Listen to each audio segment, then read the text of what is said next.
All right, well, now let's meet our next founder. In the ASX-listed Zoom2u Tech has launched a new delivery marketplace to take on the likes of Uber Eats, Milk Run and DoorDash to support local companies and restaurants. Drivers2u allows businesses and their customers to post a job with a budget and receive offers from drivers to complete it. Founder Steve Orenstein joins me now to take us through why he's taking on such a highly competitive space. Steve, you must love a fight jumping into this one. You know, you've got these global tech giants doing this. Why? Oh, look, it's very interesting times. I think the likes of these large platform providers have created this marketplace where restaurants and others want to get access to fast deliveries.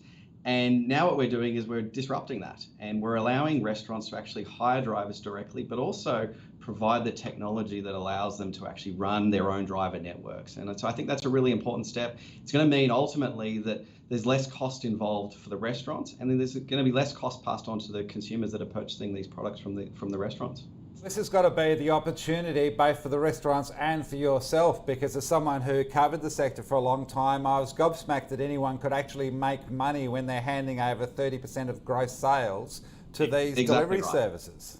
Exactly right. And then that's exactly the reason why sort of we see this as such a big opportunity, because taking 30% of the revenue of a restaurant is, it shouldn't be allowed, and they should be able to hire drivers directly, allowed to actually work directly with their customers and interact with those customers directly. And using sort of the technology that we provide in the Locate2u platform, plug that in with the Drivers2u network that allows you to get access to drivers that you want to regularly use on a regular basis makes perfect sense for these businesses. And not just restaurants, it's a range of different types of businesses where they're looking for regular drivers to work with them, and using those tools that we have inside of Locate2u to do that. Well, yeah, I mean, it's certainly within your existing remit, but how do you see it expanding and growing the business for yourself, for Zoom2u? Yeah, so we're seeing some really good growth in our SaaS product, which is the Locate2u product. And this allows businesses to manage all of their deliveries, dispatch it out to their drivers, and we're selling this to a global customer base. And we've got over 500 customers across the world that are using this product. And what we found when talking to these businesses and talking to restaurants, they were looking for being able to get access to a driver network.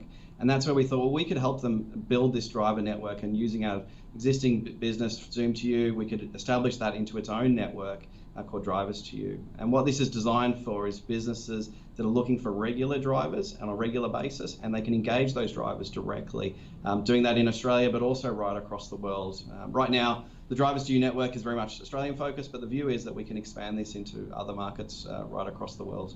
So Steve, I mean, given it's not a highly paid sector to begin with, and you're working with a whole bunch of self-employed people, what's to stop them actually undercutting themselves so that they're losing money doing the job? In terms of the drivers losing the money doing the job? Yeah, look, I think that's ultimately the supply and demand, and drivers, if they're working directly for these restaurants, I think the restaurants have the ability to pay them more directly, and you're stopping the middleman sort of taking out that margin. And I think that's the whole thing, is this is a win for the restaurants, it's a win for the driver, it's also a win for the consumer who, it become really affordable being able to order your food online and have it delivered. I think right now, a lot of consumers are feeling, the price of these platforms have gone up and up and up, and there doesn't need to be that expensive. It can be, where there doesn't need to be that 30% given to a platform. Well, at the moment you're in this initial build phase where you are offering it for free, both to customers and drivers. You're not going to get us all hooked and then jack up the prices big time, are you?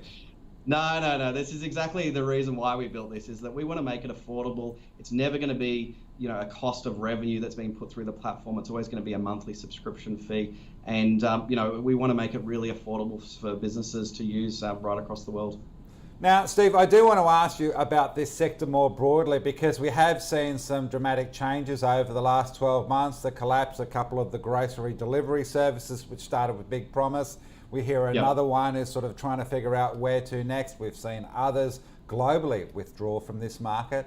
What is happening in this delivery courier space? Yeah, look, I think it's interesting. I think during COVID, you had a lot of investment that was going into these delivery businesses, and everyone, really thought that delivery is the future, and absolutely it is. But I think there was a large amount of money that went into some businesses that was just way too overvalued, and way too much money pumped into these businesses that hadn't got a model that actually made financial sense. And I think you've got to build a model at the transaction level, the business has to make some money. And I think a lot of these businesses, particularly in that fast delivery of groceries, they just weren't designed to actually make money. And so that's why you've seen the collapse of Volley, you've seen the collapse of Send, and a number of these others that have happened across the world have also collapsed. And I just think they just didn't have their business model right from the get-go.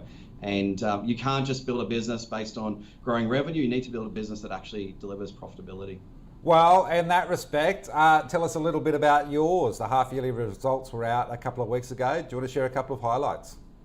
Yeah, look, I mean, our business is doing really well. Our Zoom2u business is growing. Our Locate2u business is growing, substantially. We made an acquisition towards the end of last year, and we're now sort of starting to figure out and optimize our cost base and really sort of know exactly what makes sense and where we're spending our money. Can we optimize different areas of our business, whether it's in marketing or sales, to really drive our business towards profitability? And our business is now very focused on heading towards profitability as quickly as we possibly can. Well, yeah, you are not quite there at this point in time. But the other thing is that I did notice is that revenues were down. What was going on there? And is this part of the drive for putting Drivers2u out there to get that revenue stream back up? Yeah, so we did see some drop in revenue through the COVID period.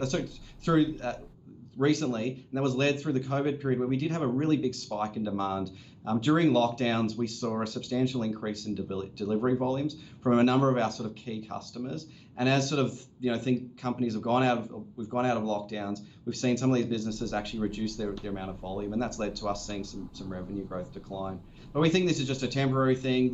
There was a COVID spike. It's now come back to some normality, and the business will continue to grow into the future.